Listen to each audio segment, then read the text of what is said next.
The yokes are destroyed. Give him a praise because he's been so good to you. Give him a praise because he never walked away from you. Give him a praise because he never turned his back on you.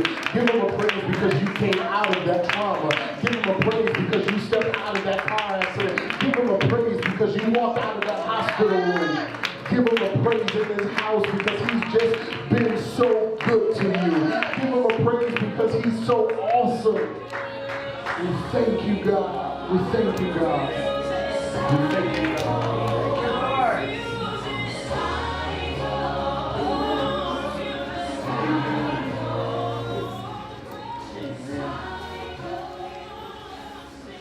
It's a really good song. I really like it. I really like it. I was listening to YouTube today. I heard a medley of his songs that he did with that. And it's just been in my spirit. And God is just breaking cycles. I believe it. It may not be an immediate thing.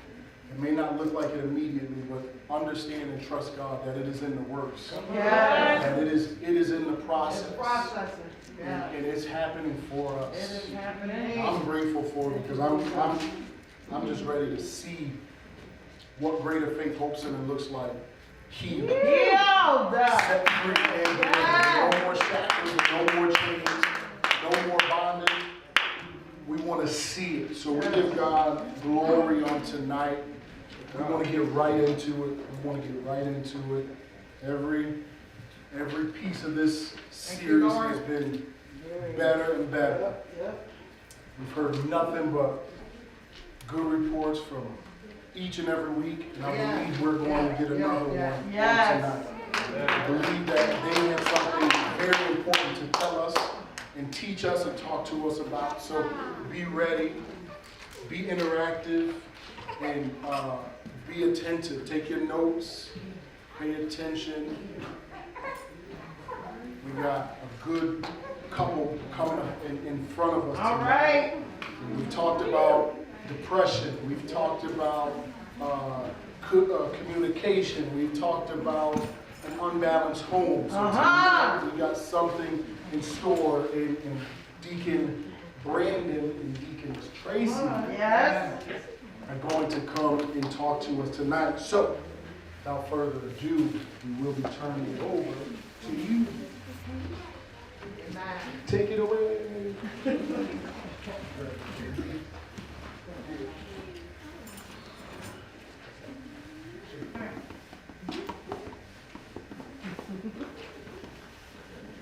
Test, test.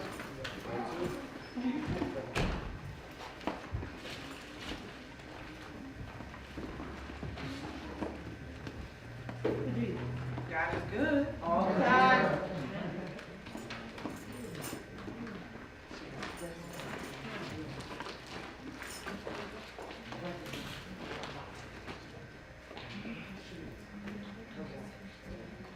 Just waiting 2.1 seconds, I think, for our presentation.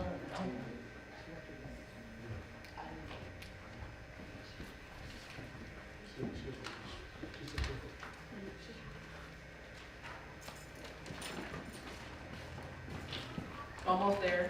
How's everybody doing tonight? Good. You? Monica's good. I'm good. I'm great. Thank you, Grace. That's awesome. At least someone's kids answered because mine are back there like.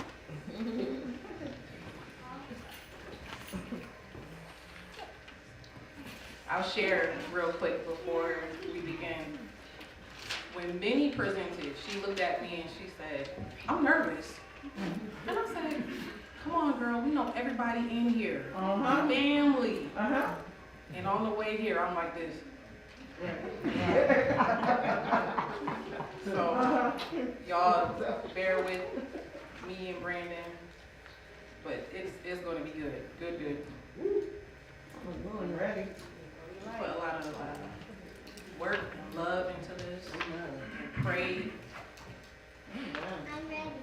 So it's not us, it's God. Come on now, that's it right there.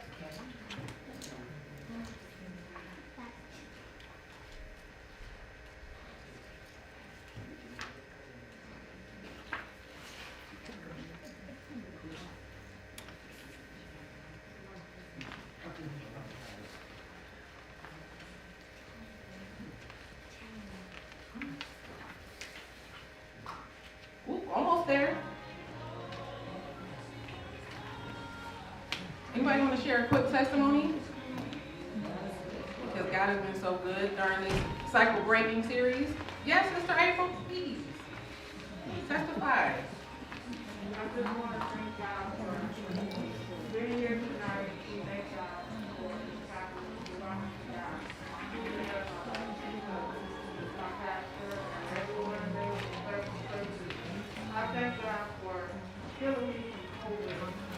I was really in denial. And I think I put the test like 5 times. And I just thought that it was a mistake, something was really going on. That I just didn't want to believe that I had COVID. And when COVID came, I just couldn't get it together as far as really believing. And I'm on my way going to the urgent care to find out I gotta get this test together because I'm a statement there.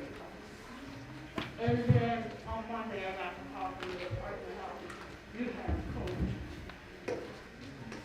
But before then, to make a long story short, I was on my way and I began to just cry and say, God,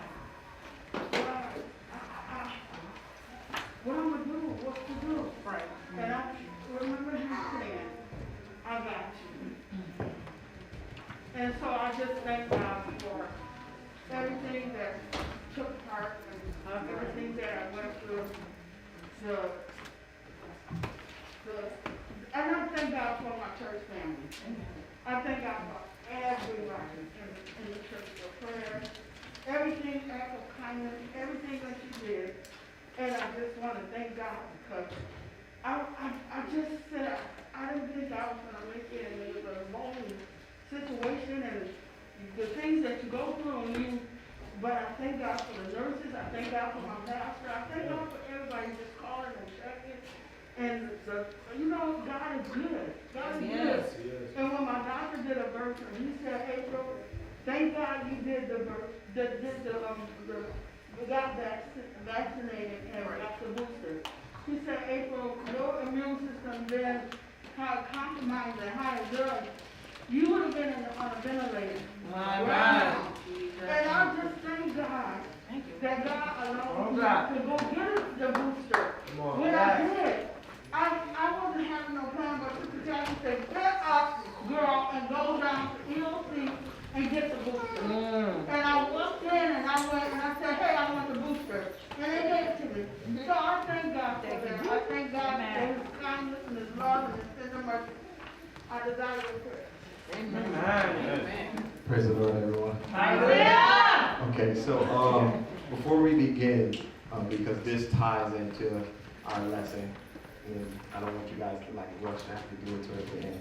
But if you have a piece of paper, now if you don't, that's fine.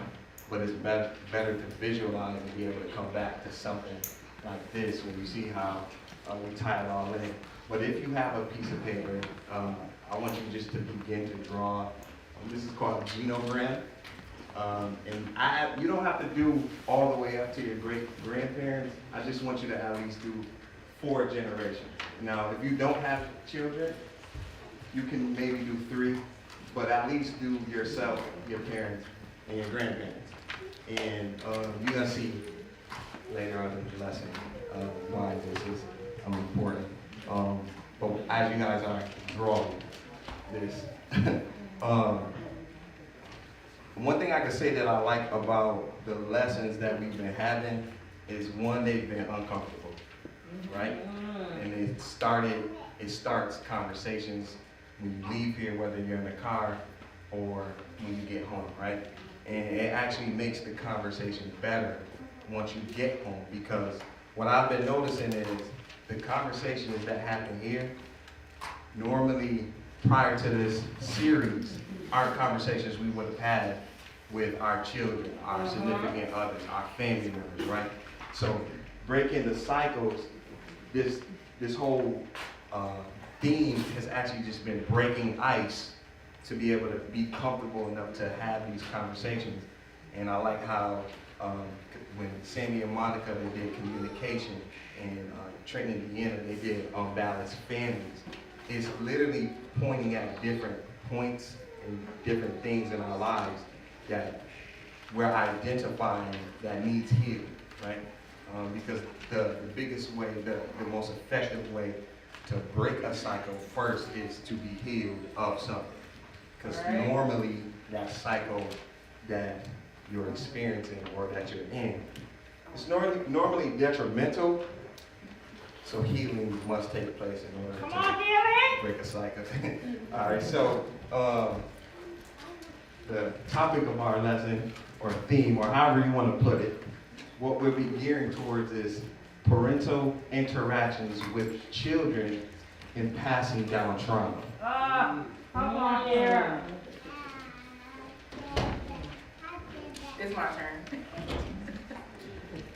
We're gonna start things off going down this avenue to break some serious cycles as it relates to how parents interact with their children.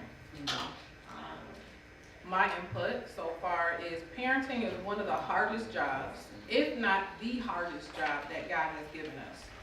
In the Bible, it tells us that children are a blessing and a gift to parents, yet there are times that we are left confused and worried. We're not sure if we're doing it right. Although a lot that will be said today is about parenting, your kids, this also qualifies for aunts, uncles, grandmas, grandpas, godparents. So everyone who heard parent and child and turned your ears off, turn them right back on. Because this is for you too, and for children as well. Yep.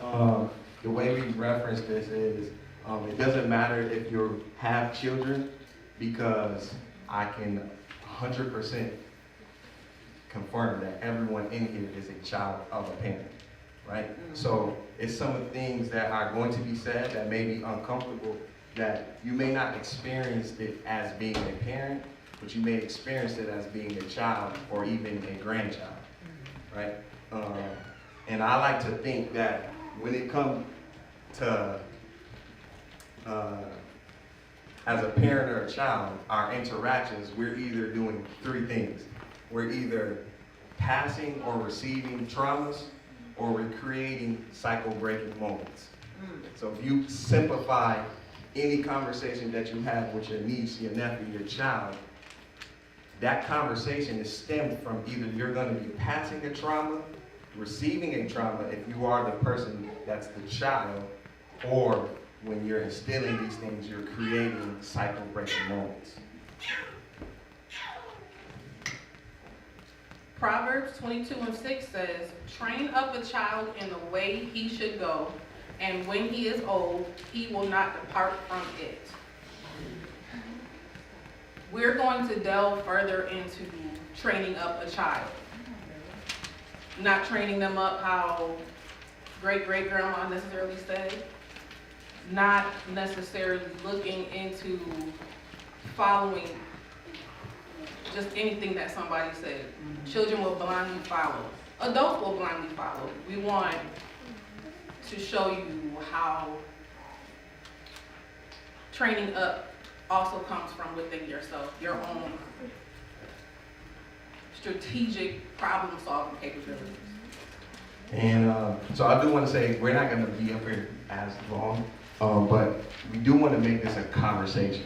So at any point, feel free to interject, because it is going to be some things that's said that you may question, or you may feel like, I need this, I need people to hear this, right? So I want to say this too, as far as this scripture goes. I actually believe that this just doesn't apply to actual children, but the mental state of a new Christian as well, right? So oftentimes, we get baby saints in church, right? So our interactions can cause trauma to these new saints. Like I said, remember, we're either passing, receiving, or breaking cycles, right? When it comes to trauma, right? So when we get new saints, like new baby saints, and our interactions as existing members is like very crucial, because we can, that part where it says train up a child in the way he should go, and when he is old, he will not depart. We can, as existing members, affect that train up portion, and often affect and create a fragile saint, which can potentially part ways. Right. So not only does this affect children, but it also affects baby saints as well. And as you can see, it says, so keep this in mind where it says, do as I say, not as I do, right? I'm quite sure we've already heard this as a child, or this is something we've experienced as being a child of a parent. And also that do as I say, not as I do part, I want you to keep that in the back of your head during the presentation and just do an internal check. You don't have to tap anybody on the shoulder and confess, but please replay it at different parts. Just rechecking inside of yourself. Next, that brings us to toxic parenting and antiquated ways of thinking. Antiquated ways of thinking, a major one is when a child is saying something after being told to do something, or they're questioning something, it is seen as talking back or disrespect. We are often stifling our children's growth when we say, just be quiet and do what I said. I'm guilty of this. I'm not looking at y'all and condemning, because it's me too. We also want to address when a parent is refusing to apologize, and inherited struggles and how those relate to cycles that we also need to break. So yes, the children asking questions is not the same as talking back. This is big for me, right?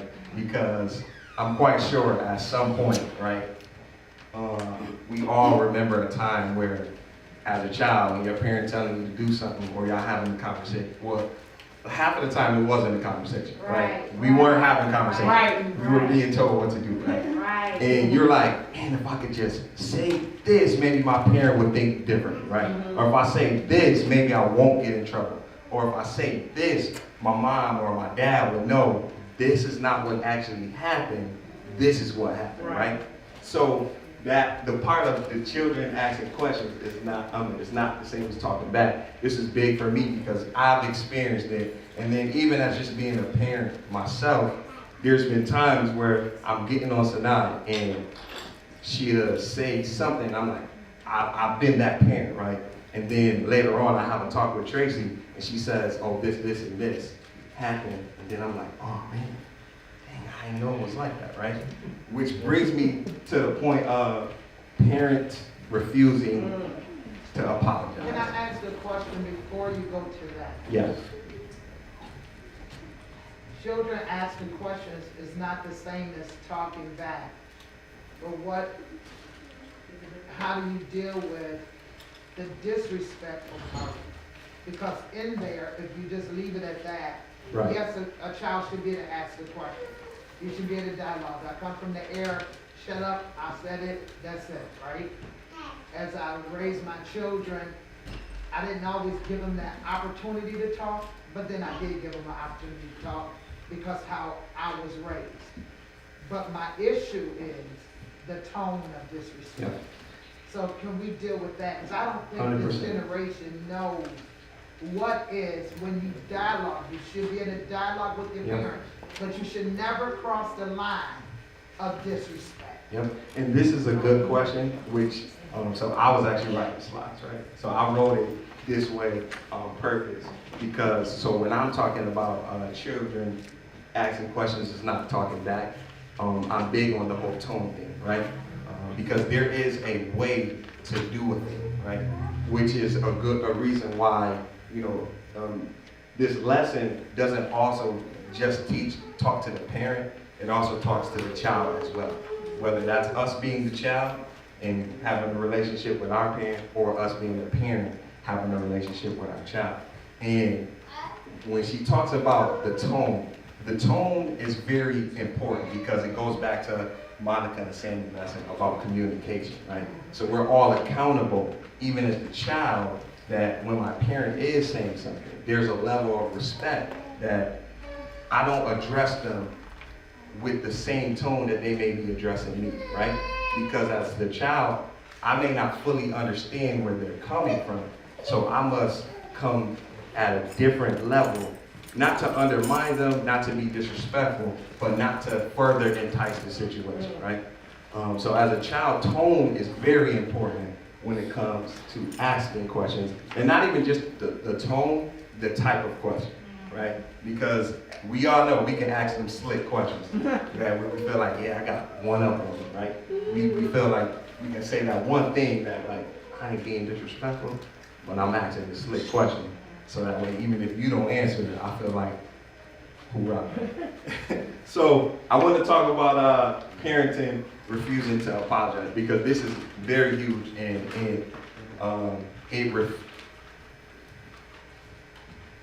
this can cause generations of trauma when it comes to parents not apologizing. So we all felt like there was a moment, right? We can think of a moment right now where you know your parent was dead wrong, right?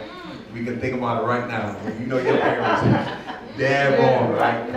You know, the funny thing about it is you know it and they know it. Right? And they know it. Right? And I'm gonna talk about that, right? So it's crazy because you know it and they know it, and you know that they know it, right? And think about that moment when that happened, and then they didn't come to you and apologize about the situation. And think about, how did that make you feel as a person? How did that affect you, right? So as a parent, telling your child and apologizing to your child, saying I'm sorry is a huge pill to swallow, right? Yes, it is. Because it's a couple of walls as a parent that you gotta get through first, right? Right. So that first wall is, I know I'm dead wrong, right? And then mixed in with that wall is pride, right? Because a lot of it is just pride. So then when I'm wrong, and then when I finally break through that wall of recognizing, like, okay, yes, I am wrong, and I break through that pride, then the next wall is actually, going to the child themselves and apologizing. And so remember, we're talking about toxic parenting and interactions with the child. So after you break down those walls and you're actually apologizing to the child, it creates a whole bunch of, beneficial things. But on the opposite side, failing to apologize can create anger and animosity in a child. And to be honest, it probably created anger and animosity in you as you were a child. And when we talk about passing down traumas, oftentimes as parents, we don't realize this, but when we are doing this, our children are picking this up. And then they turn around and then they do the same thing with their children. Even though they may not mean it, they grow up and this interaction creates trauma. Because as a child, we were probably never apologized to. So we weren't raised to know how to have that interaction. And that's a big thing, because if, as a parent, when you aren't raised to have that interaction, now you are raising children that don't also have that interaction as well. Right. And I'm a firm believer that it's better to practice this when they're young. Not saying that this can't happen when they are older, but that's a bigger pill to swallow. But it's definitely something that needs to happen, because again, without it, you're just passing down traumas. And subconsciously, they start to pass down traumas.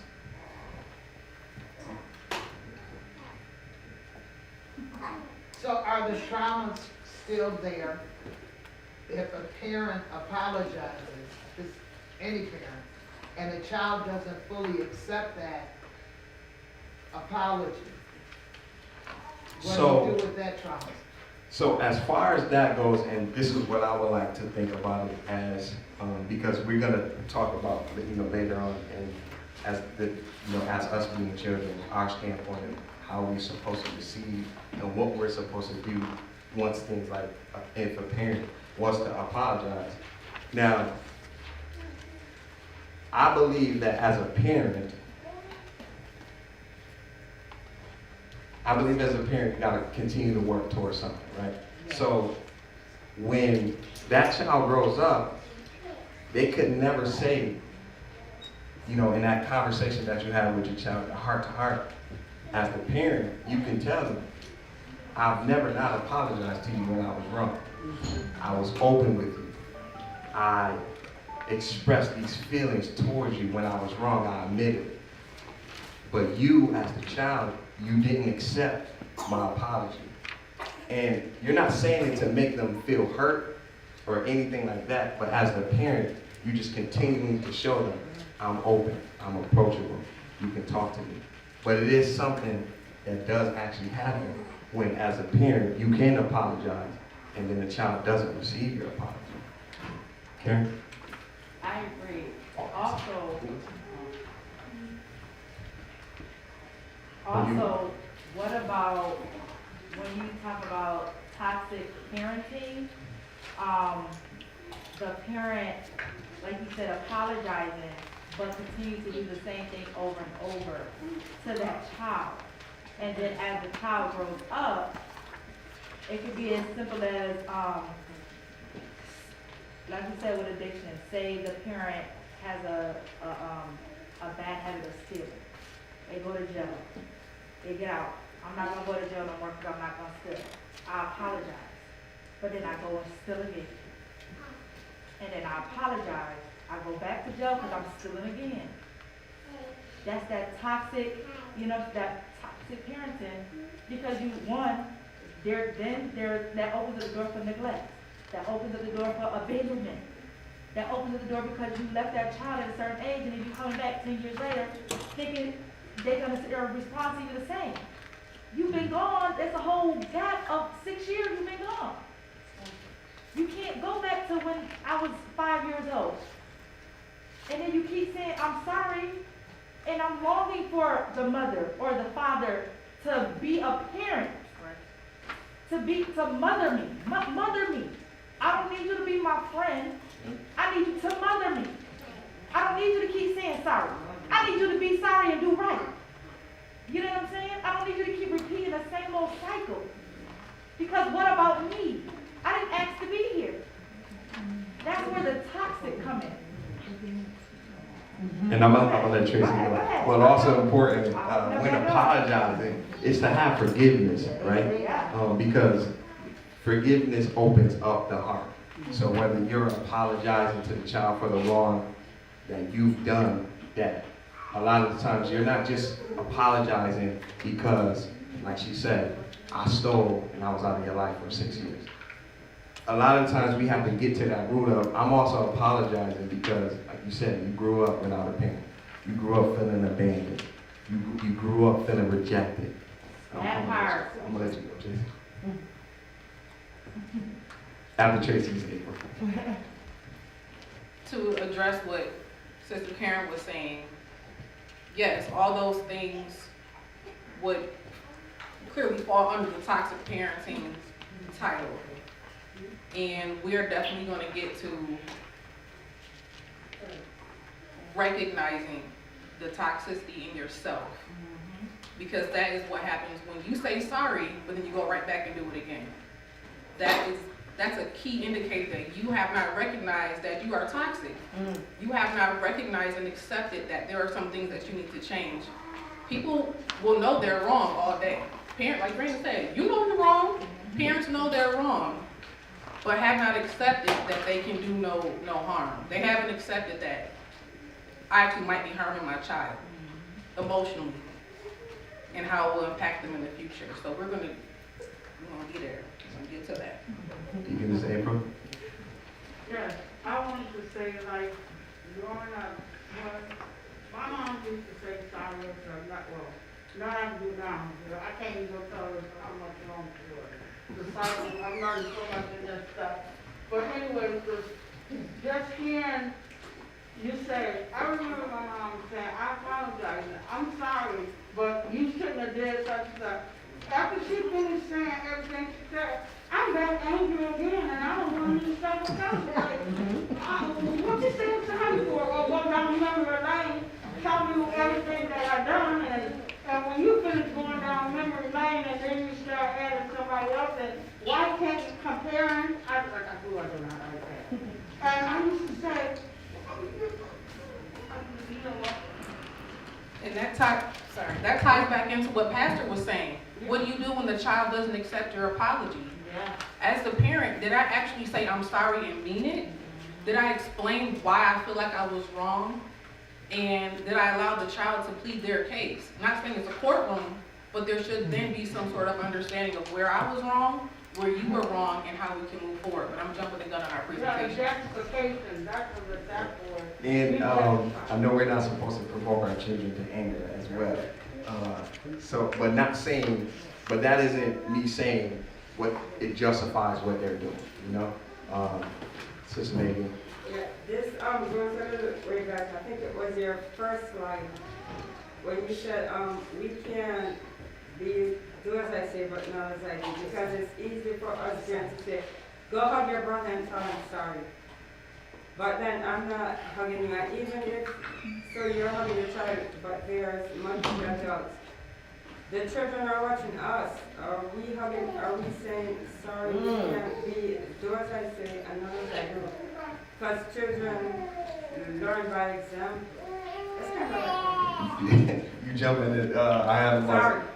You all in our presentation. I'm gonna go to Trent.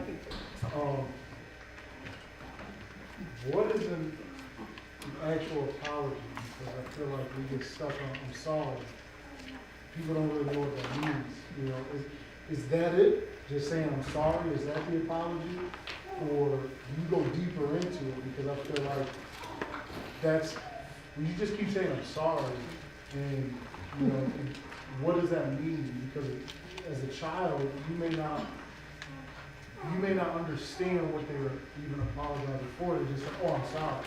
But what is an actual apology? Because I feel like that goes into adulthood, and you carry that into marriage and everything. You just like, "Oh, I'm sorry," but that after a while, just saying I'm sorry doesn't really justify anything.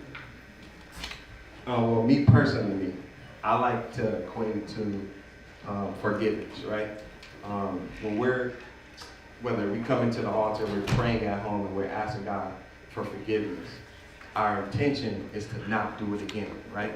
And to do things differently, to not be in the same positions that will allow us to sin or backslide. So to me, apologizing when you've done wrong to a child, to me, apologizing looks like, as a parent, I'm not going to put my child in that situation again where they feel like I've done them wrong, or the hurt that comes behind them feeling like I've done them wrong. And like you said, you don't want to be the person that's always apologizing and not doing right, because like you said, it carries into your marriage. Or even as a child, that interaction, when you see your parent constantly apologize. This is why it's important us as parents. A question like that is very important, because as the parent, if we're apologizing for doing our child wrong and then constantly going back to it, they're going to grow up and they're going to do the same thing in their marriage. Yep. So Which is are passing you the trauma. asking about an explanation? You're saying an apology. What does an apology look like? So an Outside apology. of just saying I'm sorry or I apologize. I'm sorry, I should not have did this. I should not have used that tone.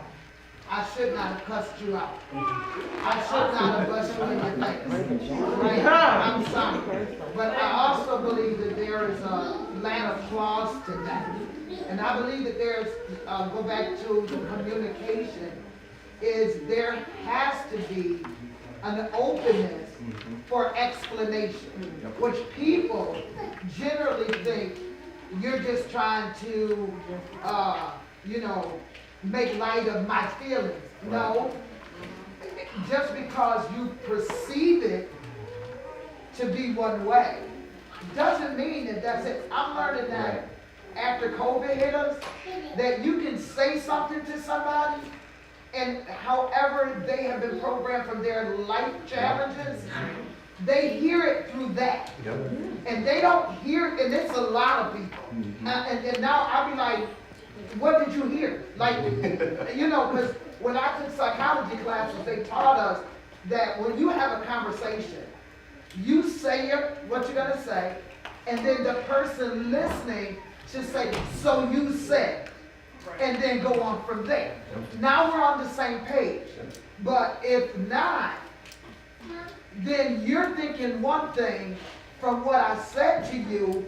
Your mind has went to 3, 4, 5 different things because all you heard is responding to it, and it's not even the tone.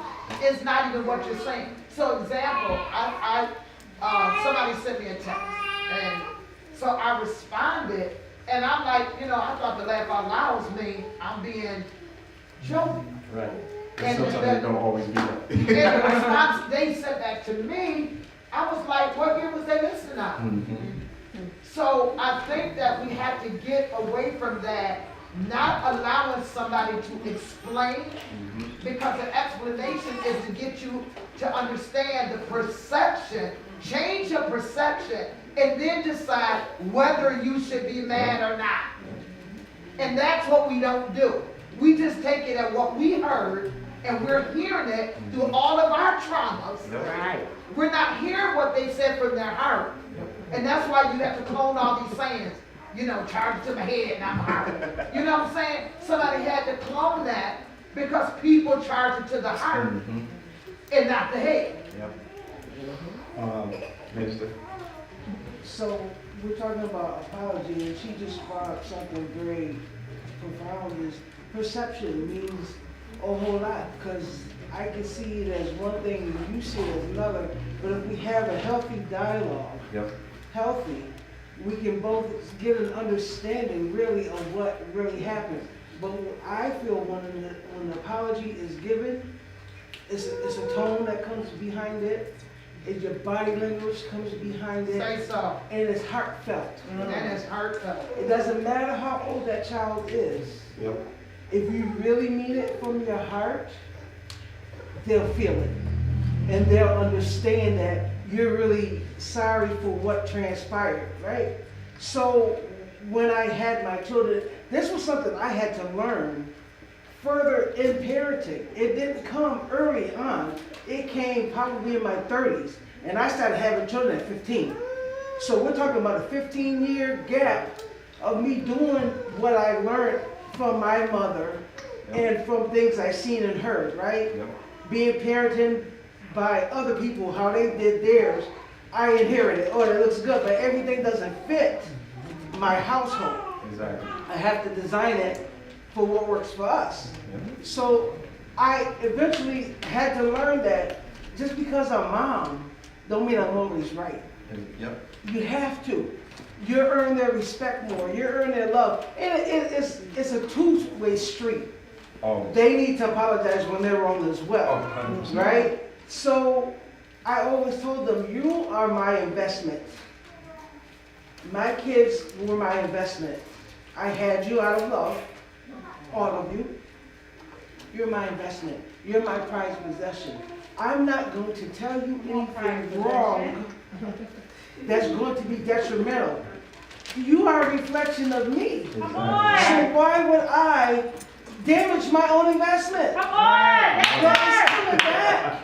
So what I teach them of the values that I'm teaching them is going to automatically infuse into them when they have children, and it's going to break. So that's a great way of breaking cycles. It's Karen first, then Monica, but I'm gonna interject this real quick. And also us as parents, and also us as children. When that parent is coming to us, that's a vulnerable situation, right? They're in a vulnerable place, right? Because first, like I said, they have to get through pride. Right. And then admitting that they were wrong, and then admitting to the child that they were wrong. So as a child, even I myself, I have conversations with my mother, and like you said, it took a while till you get to a certain age and you start to realize like the perspective of the other person. And it was some things where I've told her where I felt like she was wrong, and she's apologized, but me trying to gain an understanding of where her perspective took it in an entirely different way of which I probably would have when I was a child, you know. So, last week, Kumora hurt herself at gym. And it was on, I think it was a Monday or whatever. She hurt herself on a Monday, and they talked to my husband. And they said, you know, she hurt herself, she fell, her ankle, blah, blah, right? And so when they finally got a hold of me at work, I'm like, okay, what happened? Well, she went back to class, and she said she thinks she could make it or whatever. So in my head, I'm like, okay, if she thinking she can go back to class, then she all right. In my head, so I go back, same old. Now, I know my daughter's condition.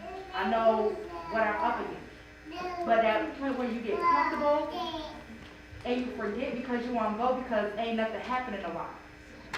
So by the time she came home, she's like, oh, my leg hurts. I'm like, where does it hurt? She's like, everywhere. So I'm like, okay.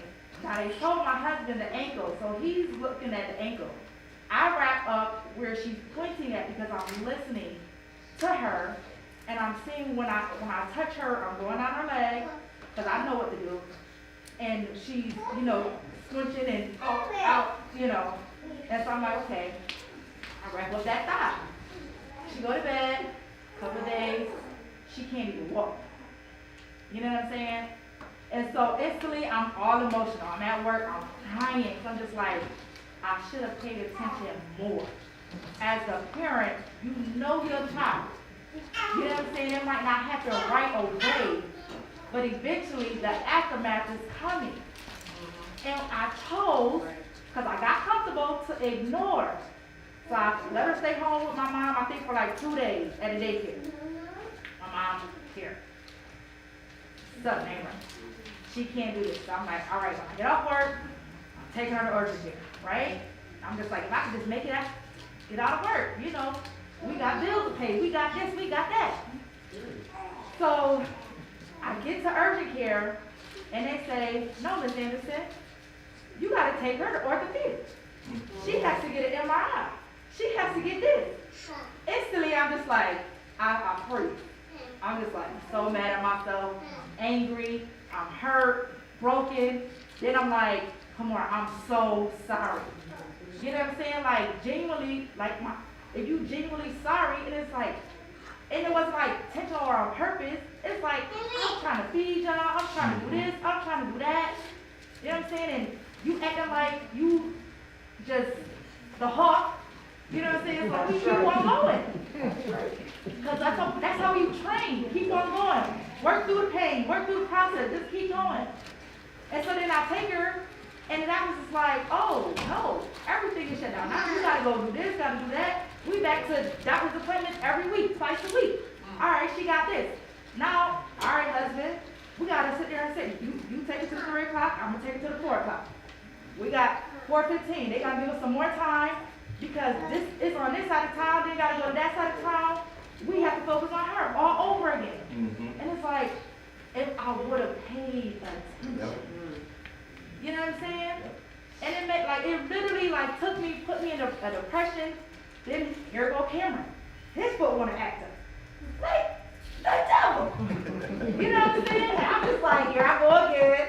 I'm crying. Oh, why me? You know? Yep. And then my kids, they just like, you know, Mom, it's all right. Let's pray about it, you know, because that's what I taught you. But I don't want to pray today. Today I want to pray. Today I'm mad. I got 2 kids. You know what I'm saying? And a baby. How can I go through this? St. Luke 8:18. Therefore consider carefully, and this is what Karen is saying, how you listen. Whoever has will be given more. Whoever does not have, even what they think they have, will be taken away from them. So when you don't listen, you put your own self in a deficit. Or when you listen and you hear something other than what somebody is saying from the heart, But when you listen and hear what somebody said from the heart, you act on that. And then you miss all of this extra stuff. And so what Karen is saying, if I had listened, Yeah, yeah. I would have responded quicker. Things wouldn't have been as bad, right? Because the more that she walked on it, the more damage she was doing. And so that's the application of life.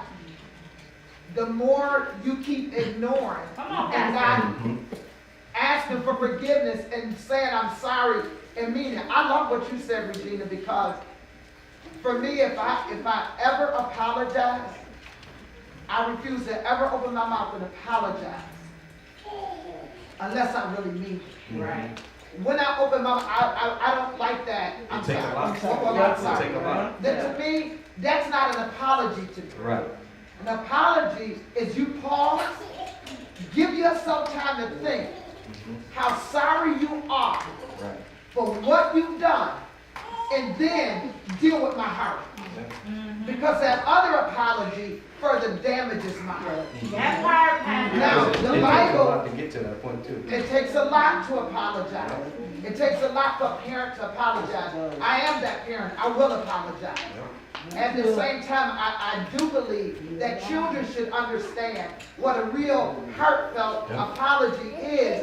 If you're talking about healing the family, if you're talking about healing the church, if you're talking about healing trauma, then you have to understand what is a real apology and what comes behind it. Now, will you do the same thing over again? You may do it. You may be a repeat offender. The scripture says that you apologize, right? Forgive 7 times 70. That's 490 times. So you have to, as a Christian, have your heart open, right, to accept the apology, one. And on the other side of that, Christian, you got to be willing to release an apology. If you don't, you see people walking around toxic. The only person that don't think that they're, a person will think that they're healed and they're whole and they're all of that. But everybody around them will see that behaviors are toxic. Right? I can sit up and play phase 10 with you all day. But if you're toxic on the inside, eventually that same loving phase 10 game is going to be tension. Because you're toxic. And all I got to do is drop a card and bam, you're ready to explode. Because you never got rid of the toxicity that is in you, the trauma, and then it goes from generation to generation. And like you said, I'm going to come to you, Mike. Like you said, it takes a lot to apologize, right? And I'm very vulnerable when I'm apologizing. So as the child, you should be able to identify this is different about me. Mom, Dad, they ain't come to me like they came to me today as they did ever before, right? So I'm just going back to what my mother was saying.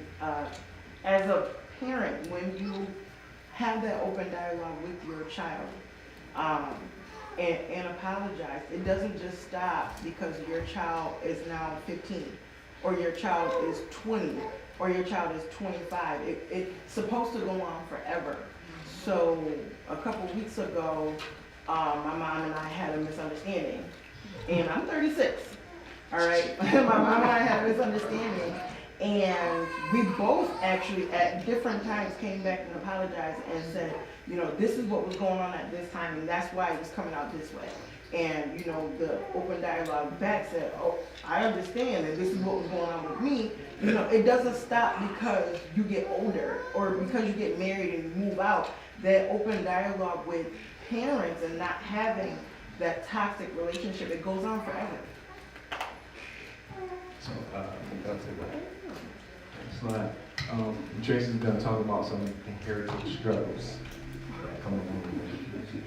So when we speak about antiquated ways of thinking, antiquated means old-fashioned, old mindset, just for clarification on that word. And that directly lines up with inherited struggles. Some examples of inherited struggles are feelings of a foreshortened future. I hear this a lot in our community. Black men will say, I don't think I'm gonna make it past 40.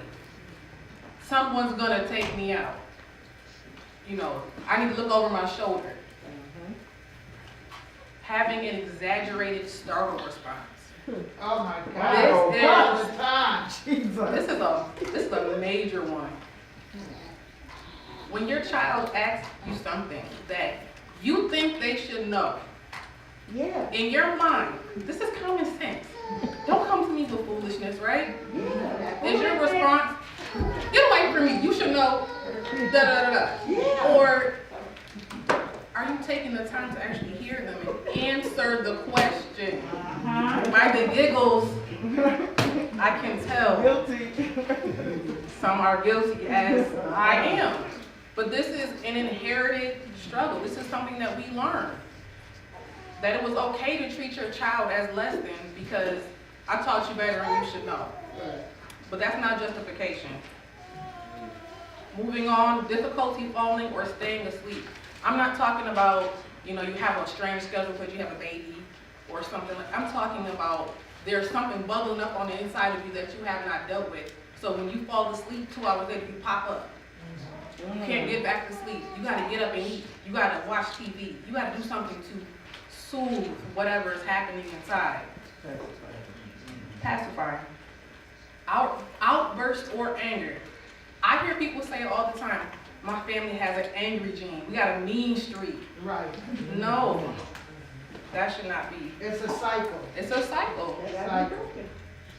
The next one is hypervigilance. Okay. Hypervigilance is a state of increased alertness. Now this is something that I've heard people say, I gotta be aware. I gotta check over my shoulder, I gotta make sure no one's coming after me. I have to be 2 steps ahead because I got a hater hating on me.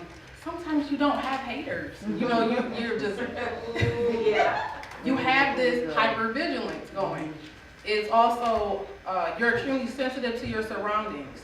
It can make you feel like you're alert to any hidden dangers, whether from other people or the environment, often though these dangers are not real. So this is not the same as paranoia. Hypervigilance can even be glorified to, I'm just aware. I'm just alert. But what happens to your mind and your body when you're in a constant state of over alertness? Right. I'm not saying you get out your car, you should just mosey on into the house without looking around. There could be an animal or robbers. That's normal. I'm talking about going through life feeling like I don't need nobody because you put up these coping and defense mechanisms. You put up walls. You're trying to see danger that's not there before it gets you. And it's never going to get you. So now you've stressed yourself, you've tired yourself, and a lot of these inherited struggles, like I said, we learn from someone else. We learn from watching our elders. And they're not really inherited struggles, they're trauma. So we should just call it what it actually is, trauma. And I'm gonna interject, and I'm gonna be personal here, and I'm gonna put this out there. I love my mother, right? I'm gonna tell her a little bit. I love my mother, right? But Say it one more time. look, if she's watching this, I love her. All right, so another inherited struggle, and I'm speaking from a child's perspective, is that thought of always thinking that something is wrong or they're in trouble, right? Especially when it comes to communicating with the parent. So a little story about myself is I come from a single mother, right? So me being here, being married, is proof that if you're a single mother, it can still work, right? And I'm the oldest, right? So growing up, I was like the father figure to my siblings, right? Now, as a child, I didn't realize this, right? But I was just doing it, right? And my mother will always call me, right? So I would either always having to do things, or I was always getting called to do this, do that, right? And as a child, that often came with getting in trouble. Not that I was a bad child, but in that position, it was an unrealistic expectation for me For you. from my parents, right? And this even affected me when I like went to college, right? Because I'm far away from my mother, but I will always feel like I can hear her calling me, right? And then sometimes even by myself, I will respond. But as I got older, it took me time to realize a cycle of trauma that was passed on from her to me because she came from a family where she's not the oldest, but she's the oldest sister. And her brother was off doing everything, so she was the mother to her sister. And without even realizing, that was something that she began to just pass on to me, right? So when we talk about, now I'm not saying she's wrong in that she's toxic, right? But these are examples of how things can really be passed on to your children. So I'm gonna talk about when it comes to toxic parental interactions. What happens is we begin to put our needs before our child, right? And we end up being more self-centered than other-centered. Now, I'm not saying this is something that we do purposely, right? But we can do it subconsciously because in our life we felt maybe we grew up in a household where it was both parents, right? But we felt like we didn't have a voice. So we felt the need to be the authoritative figure when we have our children instead of having that open communication and dialogue, right? And then sometimes we're projecting unresolved insecurities from our childhood, which is a big one because sometimes those insecurities from our childhood wasn't placed on us because we wanted to. It was transferred from our parents' parents, which transferred the trauma to us, right? So, Tracey's gonna talk about unrealistic expectations. Like Brandon said, I'm going to talk about unrealistic parental expectations between the partner/spouse. This means how I expect my husband to parent, how my husband expects me to parent, and how a traumatic cycle can be created when I expect my husband to live up to an unrealistic expectation because of how I was raised and how I thought a husband should act. You might ask your spouse, my mom did it, why can't you? My dad held down 5 jobs, came home, cut the cow, butchered it, dried the meat, put it in the refrigerator, and then made dinner. Why can't you? Those are not realistic expectations. Can I tell you, my husband used to always say, my mother taught us, you wash your clothes, you dry them, you iron everything. I said, your mother didn't have 7 or 8 children. So that was unrealistic. I said, I'm not doing it. I'm not ironing the sheet. I'm not ironing the sheet, the pillowcase. You know what I'm saying? Now, we're going to fold these clothes and iron as we go. And so that worked for me, that as we go, we iron. So, huh? Come on, iron as we go. Yeah, I tried it one day, sit there just like, iron the board this low, and I'm like, man. It's a worksheet. No. And another conflict cycle that can come about is expecting the same parenting style. This goes back to what Sammy and Monica were talking about, also with Deanna and Trent we're talking about. When you marry someone, yes, you marry their family, but you're also marrying their traditions and their ideals. And that's why it's important to be equally yoked. Not gonna lie, I'm telling myself when I was a little kid, I thought it meant equally yoked, like an egg. And some of y'all adults, if y'all tell the truth, you think that's what it means too. But it's yoked. There's a connection between his neck and my neck, meaning we're here and here, we're even, equal. So if you don't have the same ideals, there can be a conflict, but there needs to be a conversation because I can't expect, like Pastor was saying, for Brandon to discipline little Brandon the way that I would because he's not in my head.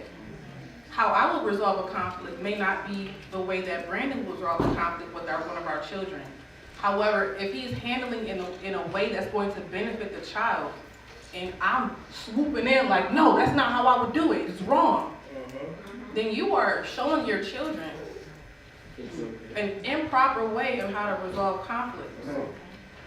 Instead of, if I would just stand back and watch, and I know for a fact that his intentions are to raise up our children properly and train them up properly, and I know that because I trust him.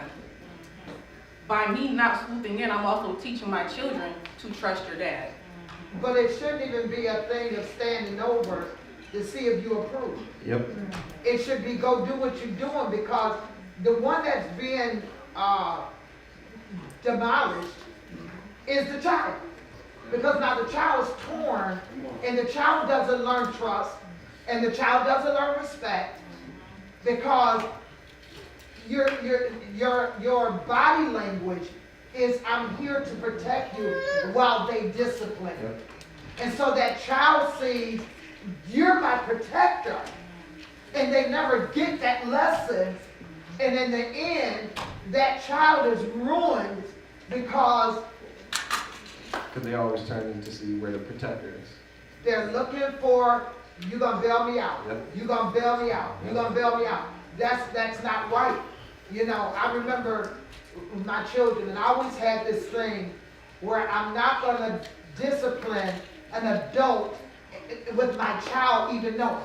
I would not go home and discuss what happened after school, right? Because I wanted my child to come back to school and respect the teacher. Yep. And so, you know, they said, well, we're going to bring everybody in the meeting. And everybody be there, and I sit there and I be wanting to just let them have it, right? And when it got to me, I would say, you can go back to class. And I would say, when my child is wrong, I'm going to get him. Yep. But now I'm going to tell you where I feel like you were wrong.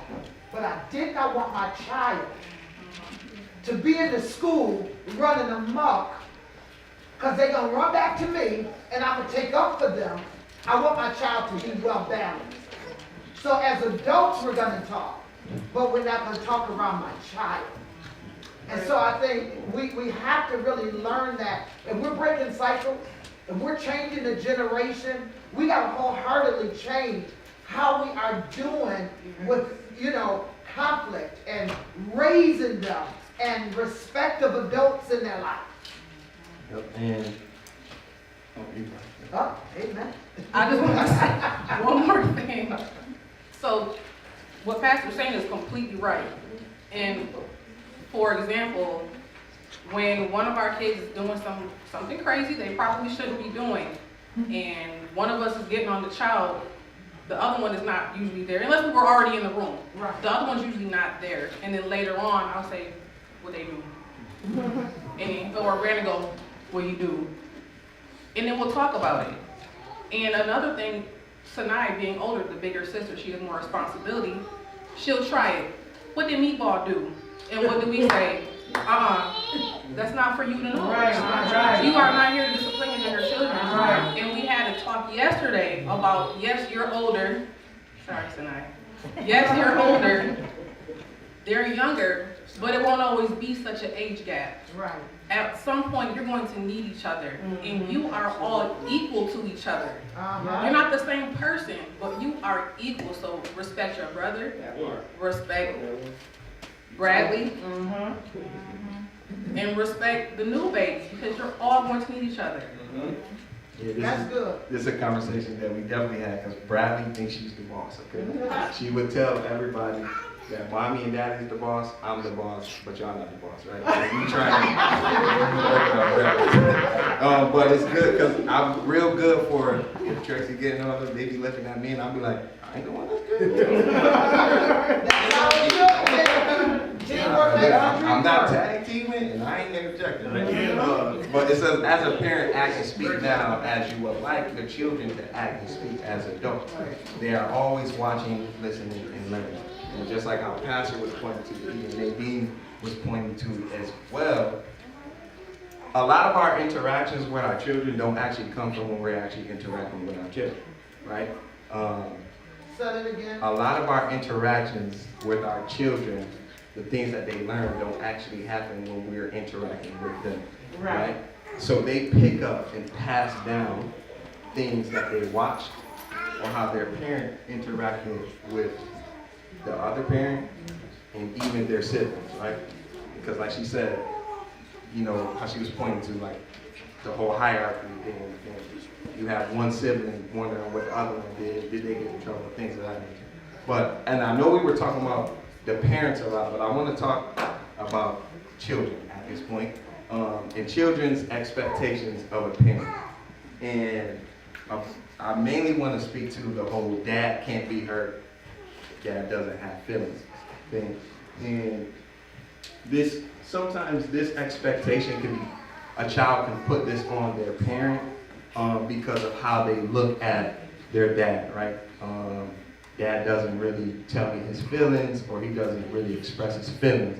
So I, as a child, I don't think he can be hurt, and because he doesn't express his feelings, I don't think they have feelings.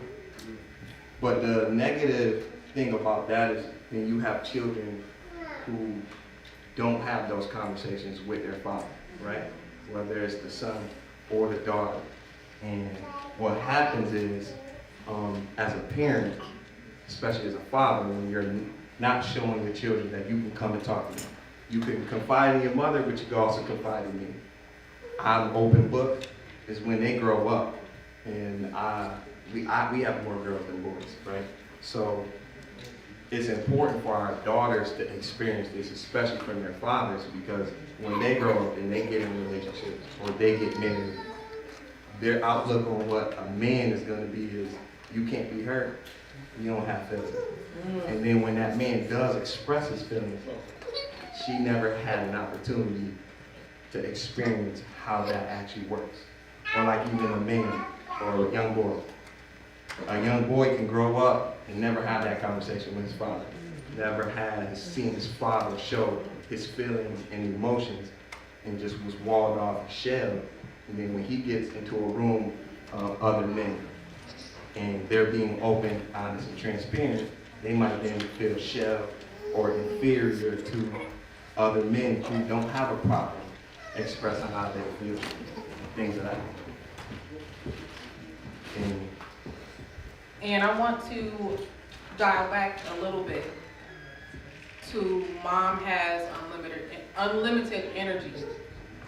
Brandon was speaking about the outlook that children might have for their dads. Their dad is just this immovable object in the house.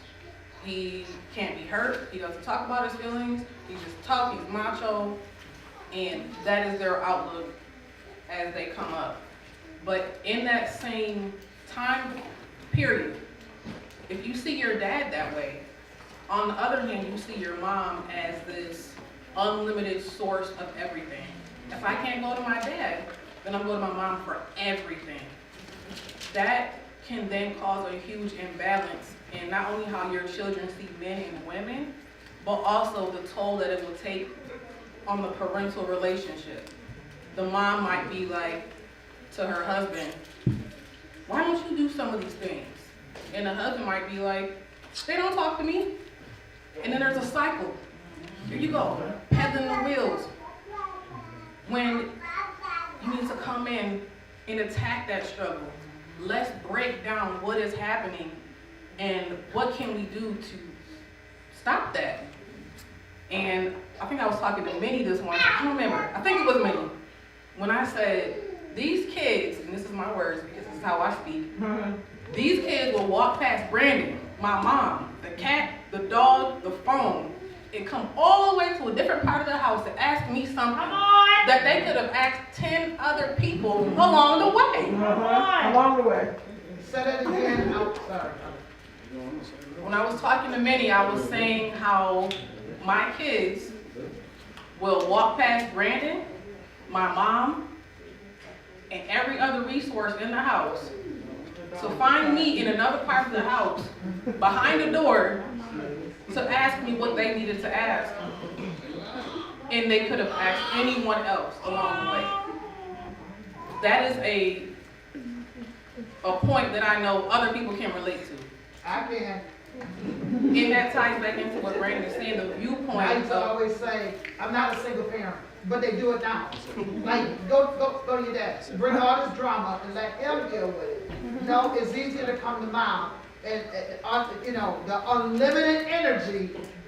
I'm the cheerleader, I'm the coach, I'm the therapist, I'm the bodyguard. Midwife. Oh, all right, tell the truth now. Go ahead, go. I can keep going with you.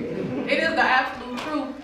And it, like Pastor was saying, it creates sometimes a single mom mentality. If you feel like, oh, let me do it. Forget it. I'll just do it. Because I'm always doing it anyways.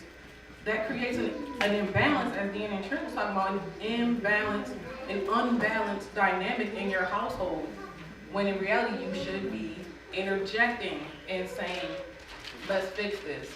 So when those kids jump through those hurdles to get to me, hop over the floor is lava to get to me, bang on the bathroom door to get to me, I turn them right back around. Didn't you walk past Daddy in the kitchen? He's already in the kitchen. He's already in there. Like, y'all can stand it right there. Right, so that's the dynamic that it should be. That's how you break the chains with the kids too. They've gotten comfortable with, let me go to mommy. Change that. Turn them back around. And then daddy should be like, I'm right here. Come on. And that's how you begin to break those cycles. And that's dual parenting with balance. Pastor said that's dual parenting with balance. And when you really think about it, you can, what I would like to see in this day and time is single parents build a relationship with the opposite, whether the father's raising the children or the mother's raising the children. Bring those children healthy. Go sit down and talk. I mean, my husband and I can tell you places at Charlotte Beach where he sat at one side of the table, I sat at the other side, I got mad, walked away, he got mad, walked away, we walked on the beach. You gotta do what you gotta do and say at the end of the day, I don't like you, but I love my children. Right? I don't want to be with you, but I want my children to be healthy. So we need to talk because we need to get along for the children. Yeah. There were several places. Quenisha had something at, what's that back up in there? Park Avenue up in there. What's that? Goodman. Where all the restaurants is back up there. So she had something for her birthday. And I felt like I'm the one doing all of this. I get there because, I got daycare, got to drop all them off. And I'm at the end of the table. But then I had to realize, who cares? Yeah. So I had to change my mindset. And I would like to see the women and the men work on your mindset for the health of the family. Because when you look at people that's been apart 20 years, 10 years, and they got children, y'all seriously can't sit in the same room? I had to understand, we still have to have vacations. And I need to go. And I need to be on the same plane and sit right next to you. Because at the end of the day, I'm warping my children's mind to do it any other way. So there were a lot of things I did for the sake of family. Yes, and I'm on the Tracey, but it goes back to what I said in the beginning, is our interactions with our children, whether it's directly with them or they're watching, again, we're either doing three things. We're passing down trauma, we're either receiving trauma, or we're breaking. Brandon, have everybody say that so we can get it in our spirit. So, What are we? Passing down trauma, receiving trauma, or creating trauma. or creating cycle-breaking moments, we can say. I like that one better, creating cycle-breaking moments. Creating cycle-breaking moments. Yep. You go, Jim. As a few people blurted out, be an open book. And that is, it's a very typical statement. But as it pertains to parental relationships with children and parent relationship with the other parent, that includes having those open talks, as many people have said. But I want to give an example, a specific example of having an open talk, because people think they're having open talks with children, and then 5 years later, that person's a pregnant teen. Not condemning anyone who got pregnant as a teenager. Sometimes things can be prevented if the talk was actually as open as the parent intended it to be. So my example is, me and Sinai would pass a journal to each other. Because I can be kind of tough. I can. If Sinai does something, and I know I spoke to her about it before, and she does not answer the way that I know she could answer, but she's just in her mind, I might be more liable to take that switch away from her. I might be like, okay, no TV for a week. And then she's walking away crying. And we didn't resolve anything. Sometimes we don't always have to punish. Sometimes we need a deeper understanding of our children. So me and Sinai would pass a journal. I would say, Sinai, I don't appreciate when you did this. This is what I expect of you. This, and this. And it really hurt my feelings. Sinai would give it back to me the next day with her entry. Mom, I'm really sorry. I didn't know that hurt your feelings. I wasn't paying attention because of blah, blah, blah. When I think she's doing something purposely that she should know better, she really wasn't. But if I would have just right on her, nothing would have been resolved. So sometimes an open talk is not always just, I'm sitting here talking to you. It is a heart-to-heart openness. And also, like Pastor was saying, she was kind of getting into our lesson. We said, okay, get in there. Get in. We need to recognize the signs in our lives, our own trauma, our own cycles. And that's not always just like the standard, I was an alcoholic, or I can't stop drinking, or I was abused as a child, so I'm going to abuse somebody else. Those are things we all know our cycles. We all know. But I'm talking more about cycles such as overeating, you're self-medicating. And I'm going to actually get more into that, so I'm not going to further that one topic, but to move down to the next one is also recognizing the signs in your child's life. And I'm going to go further into that. Parents love to brag on their children. And there's nothing wrong with that. Brag and celebrate your children. But just how you're bragging and celebrating, that amount of energy that you're putting into that, there needs to be an equal or even more amount of energy put into recognizing when your child needs help. Yeah. Examples such as your child might be a pathological liar. They may be gullible. They may be self-harming. They may be doing things like hair pulling. You popping your child saying stop it is not going to do anything. Right. They may be cut. They may be at the point where they're actually bringing blood out of their body, cutting. And they may have low self-esteem. In our community, when we recognize these signs in our children, we deem them as weak, so we brush them under the rug when we need to be shedding light on them to scrutinize what is happening and why this is happening to my child.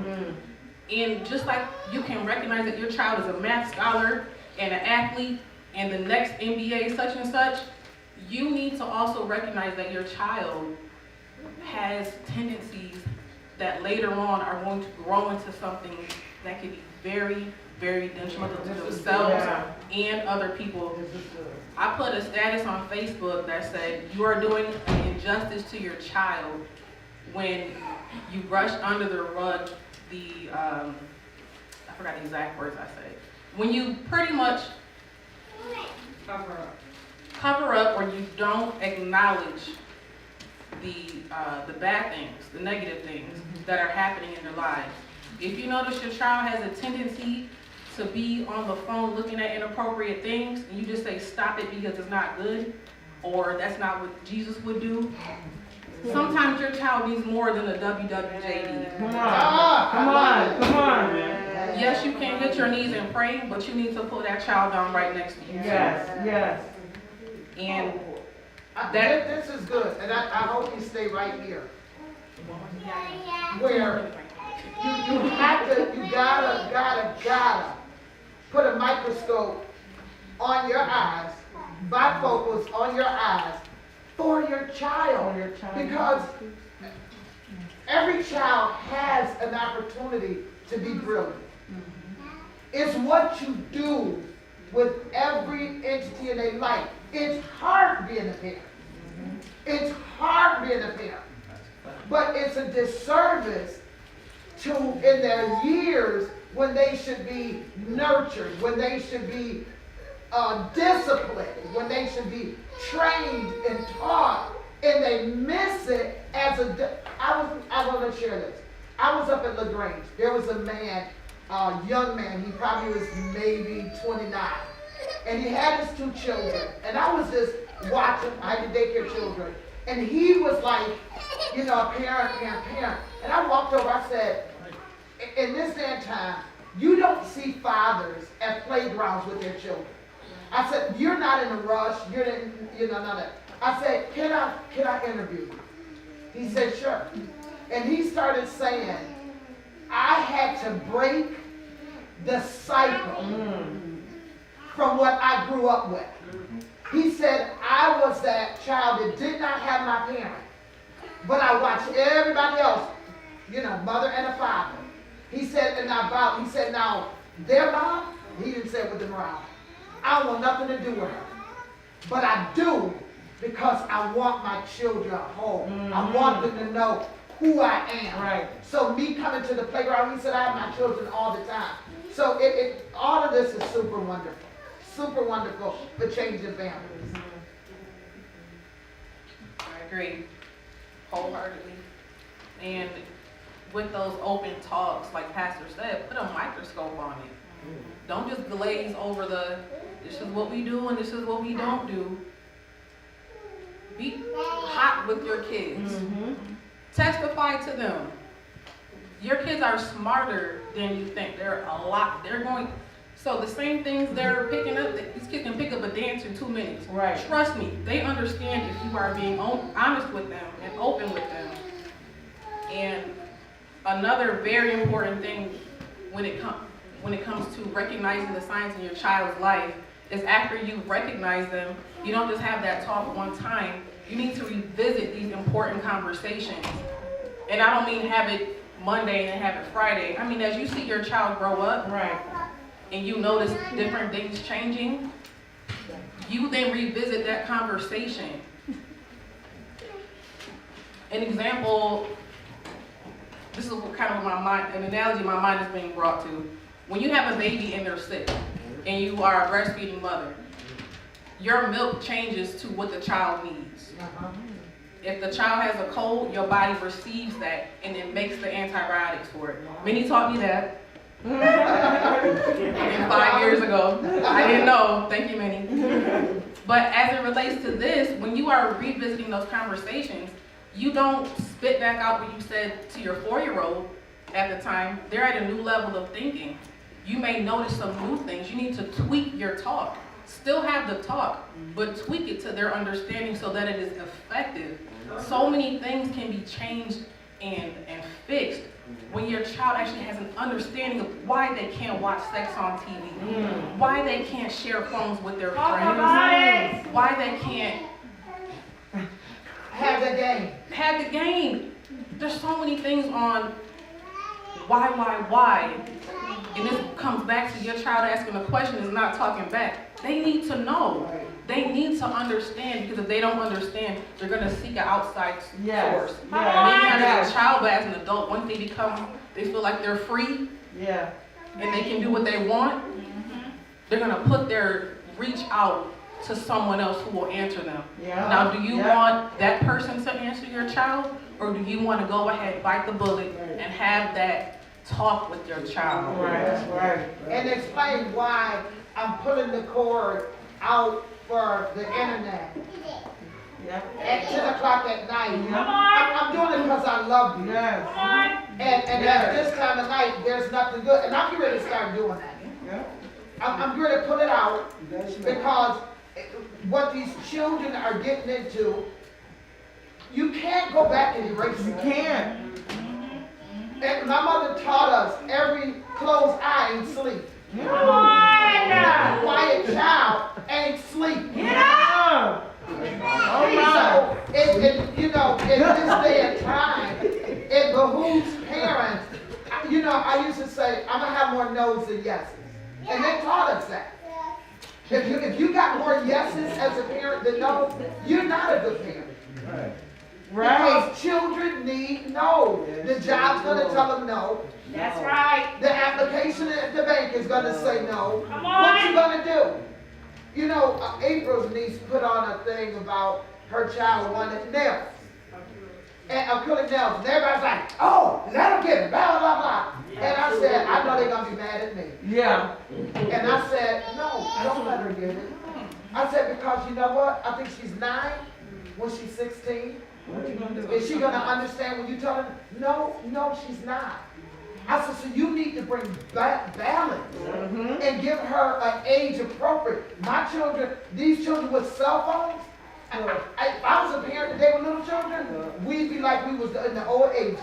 You ain't getting it until you age in. Age in. And don't be afraid to take it. I spent $500 and something on the game system for him, 500 apiece. All right, but both boys. And Tracey got his in December. Before January came, now Christmas is the 25th. It was gone for how long, Tracey? A year? A year. Here's your cell phone. Gone. Done. Yep.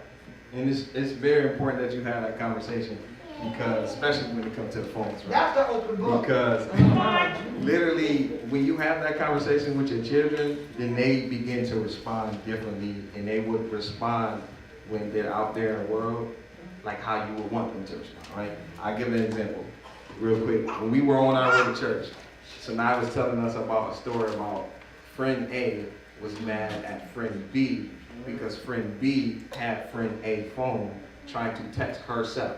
And she didn't understand. And I was like, friend A was probably upset because her parents probably told her, you don't give this phone to girl, right? This phone is for us to contact you in case of emergency, right? And then friend A is upset probably because she knows I'll get in trouble if when my mom or my dad takes this phone and they see you texting me when ain't nobody supposed to be texting me. Right.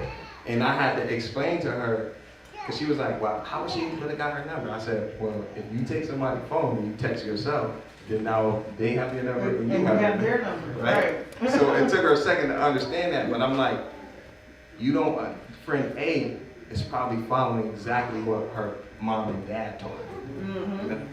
You got anything to say? Anybody? I'm gonna let Karen go. Okay?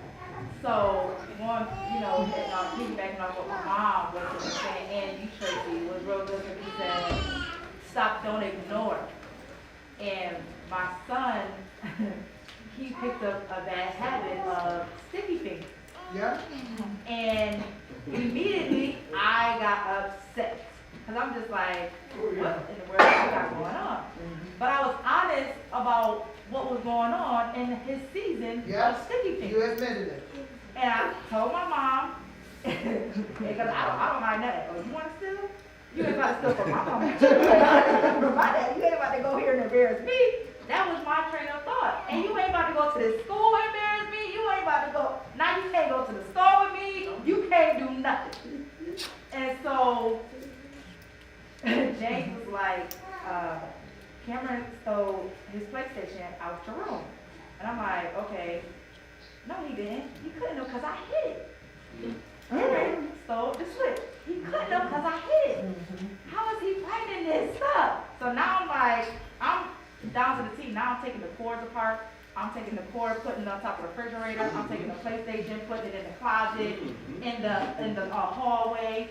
I'm taking the whatever the other thing is to the TV, I'm disconnecting that. That's his child. Like, I had to literally do all this, and he's like, so just like, you know, our son was up till 6 o'clock in the morning. I said, I know. Oh, he was up? Get up, Cameron.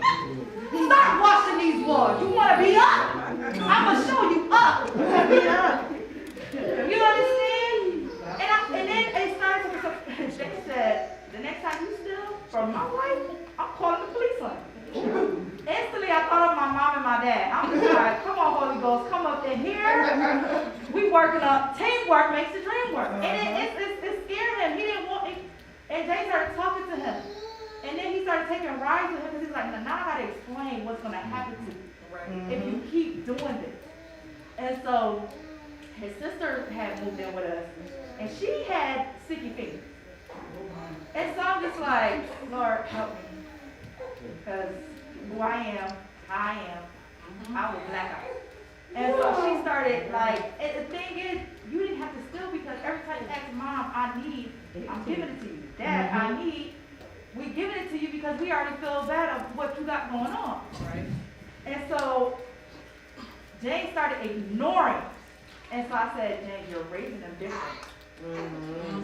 And the age gap, somebody's going to be bitter. Somebody's going to be angry because you're ignoring what she's doing. But you acknowledged and you understood what he was doing. And you did you did your homework for him. You have to do the same for her. You understand? And so it became where it was too late where, you know, she done got arrested at Walmart. And I said, it's only going to be so long that you're going to have to acknowledge and stop ignoring. Yeah. And that's what you don't want, because now you sitting up embarrassed. But I kept telling you to acknowledge what is going on. Because we could have dealt with this in-house, and now it's out-house. What do? Recognizing those signs. Yeah. Recognize, that's a great word. And let me jump back one step to adults recognizing the signs.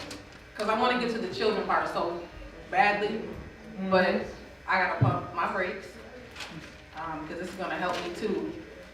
So recognizing the signs in yourself, I talked about coping mechanisms before, and I briefly brought up self-medicating, and I wanted to give some more examples, such as overeating, oversleeping, smoking cigarettes, watching excessive amounts of TVs, or finding any ways of escaping.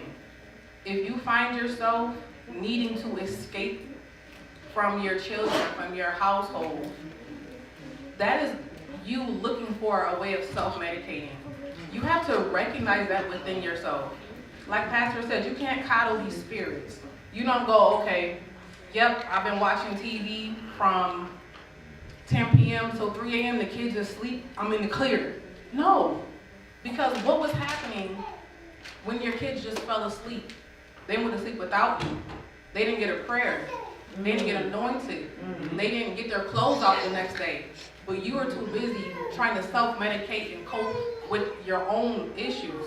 You have to look within yourself and say, why am I doing this? Why am I running from my kids? Why am I running from my responsibilities? What happened to me? What's wrong with me? Come on. And break those things down to the block level so you can rebuild yourself back up. Sometimes you need to train the child up in a way that they should go in reference to the child that's inside of you. A lot of us are still mentally children, trying to put the pieces together and do what we think would be best for our kids. But we need to take a step back. No, don't keep going forward. Take that step back. Like Deanna said, get in that cocoon. Get by yourself. That doesn't mean, oh, I'm not going to go with my friends. So are you saying recognize at the point you were when the trauma, whatever your trauma was, stopped you, and you built all of these boundaries. Go back to that age, deal with it, so you can move forward and be a healthy parent, be a healthy sibling, be a healthy, go back and deal with it. Go back. That's good. Realize that there actually is a problem. Sometimes you'll say, oh, I'm an adult now, I should be healed. Jesus. but be honest with yourself. We're not. I'm not. This is good. So I put on 20 pounds. I put on 20 pounds, right? From the time we went to Florida till now, I'm 20 pounds heavier. Somebody, I think, who was it? Sister Paulina. Sister Virginia too. Sister I can't tell. Where? 20 pounds where? You look great, girl. And that's what I told myself too. I'm all right. I look good. I'm good until them pants wasn't fit. And I'm like, it's fine. I can sit in the bed and eat cookies. Brandon bought me a pack of Sandy's one time. He can't tell you, I love them. They're so good. I ate. Brandon came back upstairs and the box was gone. I didn't share with anybody. I ate them all myself. Why? Because I was comforting myself. I was comforting myself. And I had to realize, like, why do I need comfort? What is so stressful? And I realized it's not adulting that's hard. Brandon, leave me alone. It's your fault. And then I went downstairs and ate some of his. I went downstairs and ate some of his too. So.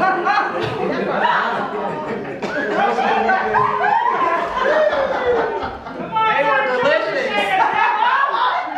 And I will do it again. No, I would not do that. I'm trying to take that step back and look introspectively. Why do I feel like food is my thing? Self-control. We can sit and watch, what is it, A&E, My 600-Pound Life, and look at these people and go, how did they get like that? Yeah. Why they like that? Well, it could be you. You may not be 600 pounds in physical weight, but you may be 600 pounds in mental weight. Come You on! need to work out to lose. You have to attack your You need to attack these traumatic experiences. You need to realize them. Say, oh, this is a very heavy load. Let me start working my muscles. Or you're going to keep laying in the bed eating a pecan sandies. Can I say this? When I knew I had to go to chemo, right? I knew chemo was going to change my life. But I also knew that I needed to set a goal in order to get to where I needed to go to. So I took a picture. I told my family, I said, they were over. You know, they come see about me. I said, Beverly, y'all come go with me. I said, I hate taking pictures. I probably didn't even have a picture of myself, you know, at that time. I said, come on, let's go to Sears and take a picture. I need to be able to look back at that picture and get that person back. And I remember looking up, I got that picture, I looked at it today, and Aubrey was going through some old pictures. And she came in there and she's like, look at this, look. Who is this, And when I picked up that picture, I just was like, oh my God, Aubrey. I said, this is when Nana was in chemo. And I held that picture for a minute, and then she was like, Nana, you want me to put it in your bag? And I said, no, just put it back out. I didn't want to do it. But I knew I was going to have no hair. I knew I would have no eyelashes, no eyebrows, nothing. And I needed something that I could look back at and get me back. And I went to my TV one day, and I didn't have no hair on my head.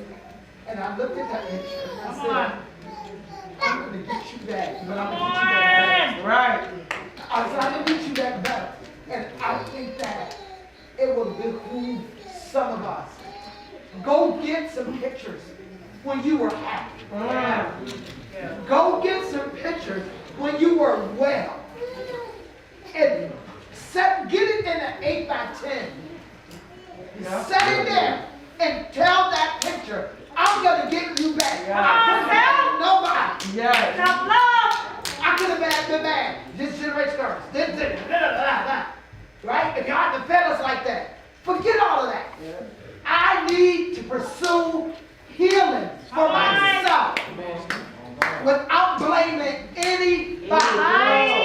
I need to heal myself. So I'm just giving y'all an idea. Get a picture and be determined. I'm going to get you back and fight for it. Come on! I was around the same people, going to the same places, doing the same thing. Gotta change. But within me, I had to change me. Me! My last point is, after you recognize everything in you, that's great, Pastor. You need to check your mental health report card. Oh, You have all the tools to do that. That's when you start checking off all the things that you're letting fall off. All right, I got rid of this, I got rid of that. And, sorry, you had your hand. If you remember. I'm remembering because even what y'all were saying, even when you say the children, and what even me coming on Wednesday and Friday, and even with my granddaughter, which was her birthday, she was 13 when she was birthday, and then it was 9-year-old in the other, and then when you had to explain, and even though it was someone else's child, I had to explain why I'm doing it. We were supposed to go to the pool, but it was so much, and then when you said hi, even though as an adult, I wanted to hide from that child because that child just kept talking. Wouldn't know nothing. And the other girls went to the bathroom even though they were children. So I went in the bathroom like, I'm hiding, like y'all is, and different things. And then I explained to the child, you're not listening here in this room, so we can't go to my pool because you won't listen to me then. I don't know how to swim. There's not other adults with me, so we will not go to the pool. So I explained that to each age level. And that was that. You had a hand up? I did. Piggybacking off of what the pastor was saying, we always just look at rehab for addicts, for those with drug addiction and alcoholism. But there also is rehab for this, breaking the cycle. Yeah. It begins with yourself. Come on, Sal. We have to stop doing, as Monica was saying, the blame game. We have to look inside, come to grips with what's triggered us. Stop going around that. Stop doing that. You have to, in order to change, you have to stop doing it. Otherwise, you're just going around, and nothing changes. Yep. If you want to change, it starts with self. So I'm glad you said that. I'm gonna fly through this. It says generational trauma is passed down, but those events were not your fault. But healing is your right and responsibility if you choose to take on the work of breaking the cycle. And Ezekiel 18:20 says, the one who sins is the one who will die. The child will not share the guilt of the parent, nor will the parent share the guilt of the child. The righteousness of the righteous will be credited to them, and the wickedness of the wicked will be charged against them. So when it comes to the family that we've grown up in is the primary, in some cases, rare instances, the most powerful system that will shape and influence who we are. And when I read a scripture like this lets me know that it don't matter what I was influenced by, whether it's my family before me or outside things, I'm accountable for my sins. And I'm accountable for my healing. And it's just like how Pastor said, as the parent, you constantly go to the child and you apologize, but they don't receive it. As a child, you are accountable and responsible to break your own cycle. So that way you're not influencing the generations that you create. And I'm going to get to this last thing, and I'm going to be personal here. So this is why I had y'all write this, this genogram. If y'all want to go back to it, if you wrote it. But recognizing generational trauma is the first step into breaking the cycle, right? And I'm gonna be real quick. So this exercise is to show you not only, it's to show you that you're not the only one in your family that struggle with specific things, right? And it also will show you where yourself may have created and started generational curses and cycles. But ultimately, it helps us understand how our family's behavior and ours impacts the relationships and the characteristics of us, right? So I'm gonna ask some questions. I don't want y'all to tell me yourself, because some of these questions are personal. But like I said, with this diagram, you have yourself, you have your children under you, if you have children, and then above you have your parents, and then their parents. Now you don't gotta go all the way to your great-grandparents, because not everyone had a deep relationship with them, but you could kind of figure out, some things when it came to your grandparents, your mother and your father's parents, right? And in this diagram, if you have it, I'll ask some questions, and then you can just like mark a little star next to it, right? Because this will help you identify, this is maybe why I'm dealing with this generational curse. Or I'm the one who started the generational curse. So I'm gonna ask some questions. And again, don't tell them this. This is for you, right? So when you go home, you can look at this and you say, oh, I know why I did this. I gotta change it. So my first question is, were you impacted by a divorce, separation, or an affair? And I'm gonna just keep moving through it. Were you impacted by a divorce, separation, or affair? And where you will mark it as, if this question applies to you, where that actually happened. So if that happened at my mom and dad or my grandparents, okay, this is why I may have these anger issues. Yeah. Can you put on that same line, Doug? I got questions. There's a question about that. Okay. Yeah. And then my next question is, were you impacted by abuse of drugs or alcohol? And again, it may not start with you. It may be somewhere else. But like I said, this is the point of why there may be some, how these behaviors impact you. My next question is, were you impacted by someone else's mental illness or your own?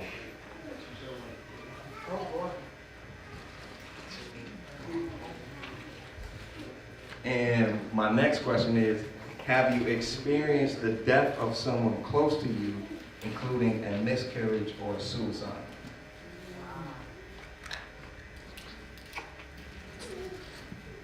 And my last question is, did anyone ever tell you they were proud of you?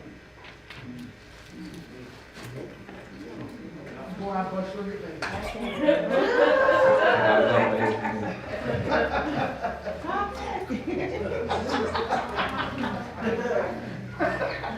Mama said, knock you out. So I hope Brandon's exercise is helping you look introspectively so you can do as I say and not as I do as it pertains to your children. You have to be the example for your kids. You have to be the example even when you're not talking to them. So if you're battling in your mind and they're watching you do that, you're hurting them. So my final exercise that I want parents, aunties, uncles to do is talk to the child, not mine because they're asleep, but talk to your children, your niece, your nephew, and ask them what they expect from you. Tonight, what do you expect from me? Little Brandon, what do you expect from me? Tracey, is this Learn. this conversation, is this like little children or is this like adult children that still have a parent? All children. If you are 55 and you have adult children, ask your adult child, because as an adult, you still need your parents. Yeah. Teenagers need their parents. 2-year-olds need their parents. That 2-year-old, baby, what do you want from mommy? What do you need from mommy? And then you revisit those talks as they grow. You need to learn your child's love language, be accountable for your actions, and the last thing I want to say is explain your feelings to your children instead of telling them blanket statements. They are more inclined to respect you and not want to disappoint you when they realize you have feelings too. That is all.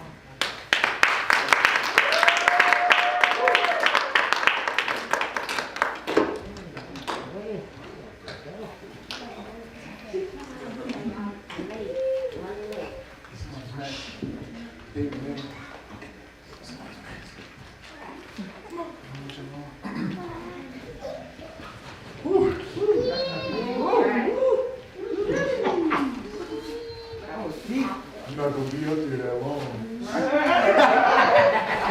Right.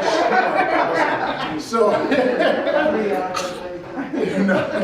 really good, really good. So this stuff applies. So when they were saying, when they referred to children, I think Brandon said it several times, that they're not just talking about babies.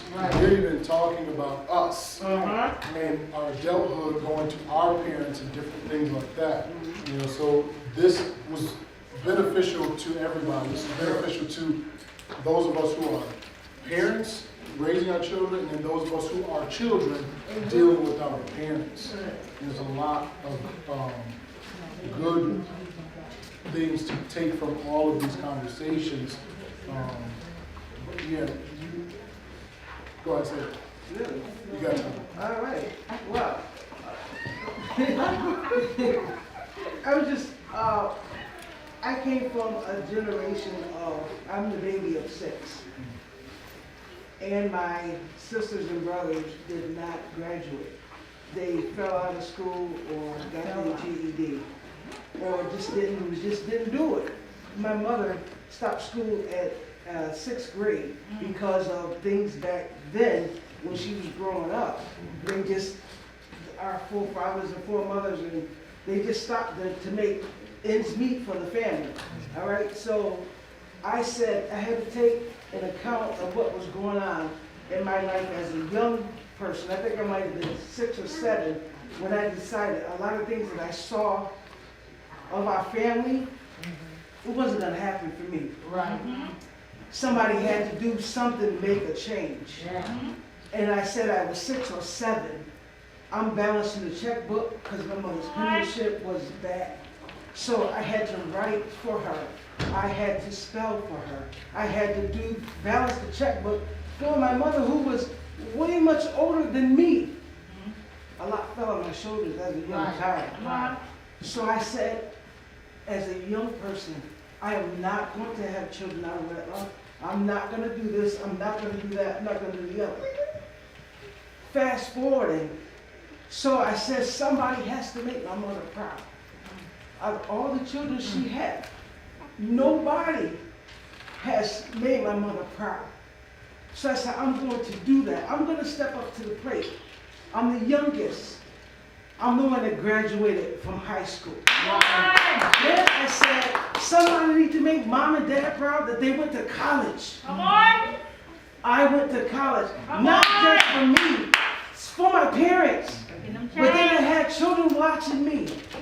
I said, I have to go to college now because if I do it, I didn't want to stop where my mom did. So if I do this, I expect you to do more than me. So what I did, I went to college at age 40 and I got a degree. My children saw me. I didn't want to say, this is what I did way back then. I had to be an example for them. I had to break the cycle. Therefore, my children were the first grandchildren to graduate from high school, to graduate from college.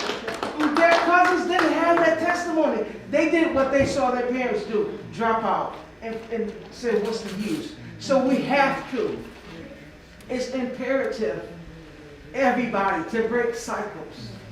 Because your future for your family depends on it. But it starts with you. Minister Trenton, breaking cycles is parents discipline to their children. It's cutting off the head of the snake. Because if you don't, what is in them is toxic. Yes. And when they're adults, that doesn't end your parental jurisdiction that God has given to you till you go to the grave. Right. Whether they listen or not, Right. it is your job to continue to give opportunities for cycles to be broken, whether they receive it or not. Right. So discipline, you know, what do they call it? Redirected. And that goes with what Tracey said. You got to first watch and know and admit my child have a problem or I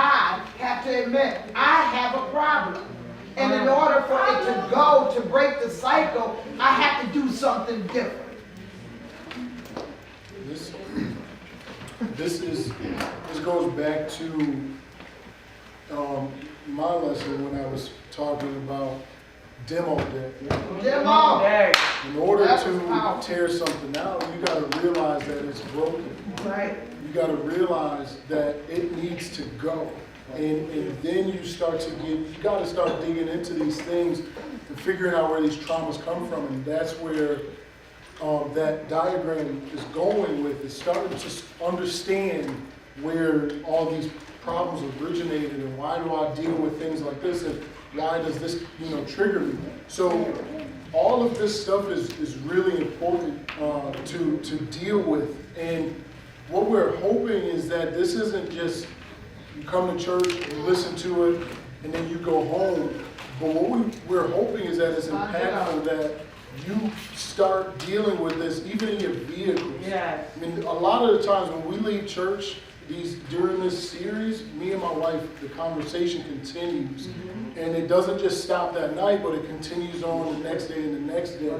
And, breaking cycles, I think the most important thing that everybody needs to understand, and so many people said it tonight, it starts with you. Yes. You have to recognize that if you don't correct you, all you're doing is casting that off to your children, and they're going to keep doing it. And then we're going to keep saying, well, we're going through the same cycle because you didn't decide to correct yourself. Right. You have to be able to ask that. A lot of the things that they talked about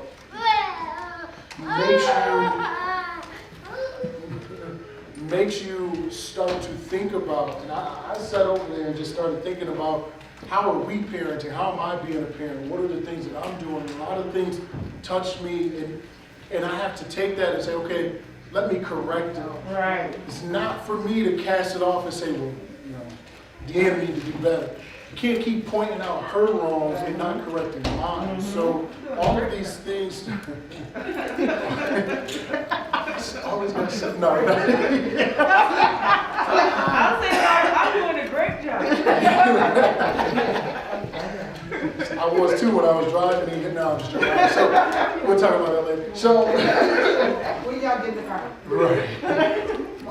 But it's so much good, and I don't think that this series is over. I think that there's more to dive into, and we want everybody, like I said, I'm expecting Greater Faith Hope Center to be healed. Oh, duh. Completely healed at the end of this, and it's going to be uncomfortable, and it's going to take you going back to those things.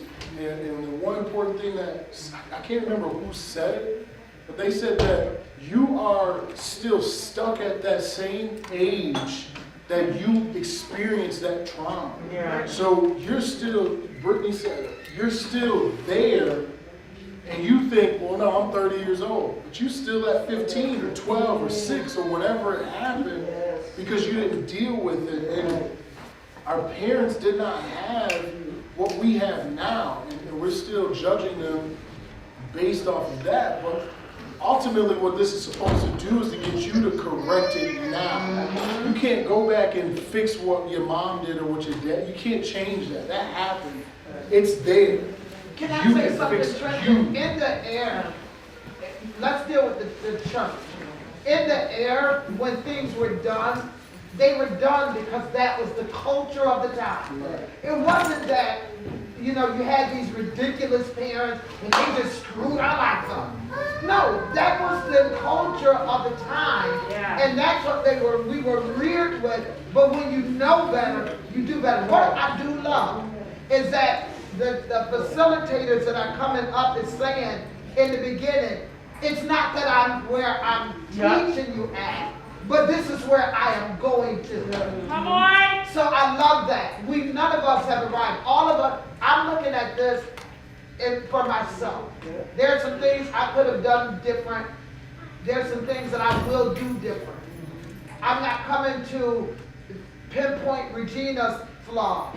I'm coming here to look at Cynthia only and to be able to find what I need to do to break a cycle, to change something, so I'm not leaving this series the same person that walked in. Now the thing is, some people won't see that they haven't changed. They'll credit themselves as changed, but everybody around them will know 1, 2, 3, 4 have not activated this cycle in their life. They didn't apply the sponge syndrome. Take that sponge and get everything that you can for yourself, and then get rid of, squeeze it out, so you can be a better person. It's going to be evident. I just want to say, thank you guys for doing what you guys are doing. We definitely are opening up everyone's eyes to our faults, where we could go, and how high we need to be as individuals, as Christians. Thank you. That was beautiful. That feels good, honestly. And I think the rest of the facilitators would say the same thing. Because you do get up here, you're nervous, and all sorts of different things are going on, and time is a factor, and you're trying to, it's so much good that you're trying to crunch into such little time, but it's good to feel appreciated. So I think I say this for all of us, that we thank you for saying that. And that's a necessary thing. Yes. That's a necessary thing. The rest of y'all, I'm not even going to put everybody. Y'all need to start working on that. I'm being serious, right? I hope y'all cut the cameras off, because we don't do this enough. People get up here and they pour out and they do things, and people just nitpick at it. And I just be in absolute shock. I'm not gonna go off. It just gets me, I get emotional a little bit, because that's necessary. We need that. That's a bad cycle that needs to be broken. Stop critiquing everything that somebody says and applaud them, because you don't know what it took for them to get up here to say what they said and pour that out. So many people. I like sitting up here because I get to see things, but so many people were crying. Some people were asleep, but that's on them. But people were crying, and you can see the different conversations being had and things like that. That is an effective conversation that has been taking place. It's healthy. And it's healthy and it's helpful. So, and vice versa, we need that feedback. Pastor needs y'all to come up to her and say, Pastor, not just you were preaching, right? That's the churchy thing to say, but to go up to her and actually tell her, I appreciate what you just did, because you poured out today. That is a necessary thing that people need, because there's a lot of times that you get up here, and me and Deanna were talking, and I was like, listen, we did a good job. Focus on that. And then it came back to us that we got phone calls and text messages. Oh my God, y'all need a part 2, 3, 4, 5, 6. And I'm like, we're gonna stick with part 1. But we're going to be focused on we did good. And I appreciated the different ones that reached out, and then Lysandra, we appreciate that, because I know a lot of us were sitting there wondering, it's like, how do we do? Was it Everybody did.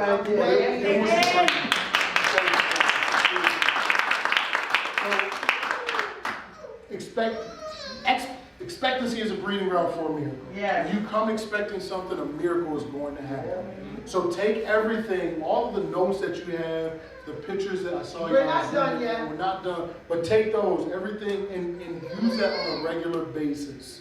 The only person that you can fix is you. Keep that in mind. You can only fix you. We cannot correct and fix other people. We can fix us, and that's where our healing begins. So good job, Brandon, Tracey. Great job. We're excited for, what was this, season 2? It's probably going to be a season 3. It is. Season 2, episode 4. Today was Episode 4. So we're binge watching a little bit. I'm just playing excited. But I love it. I really love it. We appreciate everybody for your time. The hour is late. So it is offering time. It is offering time. Do we walk around on Wednesdays like we do? Yes. So we're going to walk around, pick out the basket. This is the way that it Her goes. mother is, she left her offering. So this is how offering is going to go. It's easier to talk to y'all through this Wednesday. So everyone's going to stand up, and then everyone is going to face the wall on their side. And then from the back row, you're going to walk around, and then you're going to walk right back up the middle into your seat. So it's going to be a big circle at the same time. So the left side doesn't have to wait for the right side doesn't have to wait for the left. Everybody can just start walking around at the same time. And then you just, that's all. Amen? So,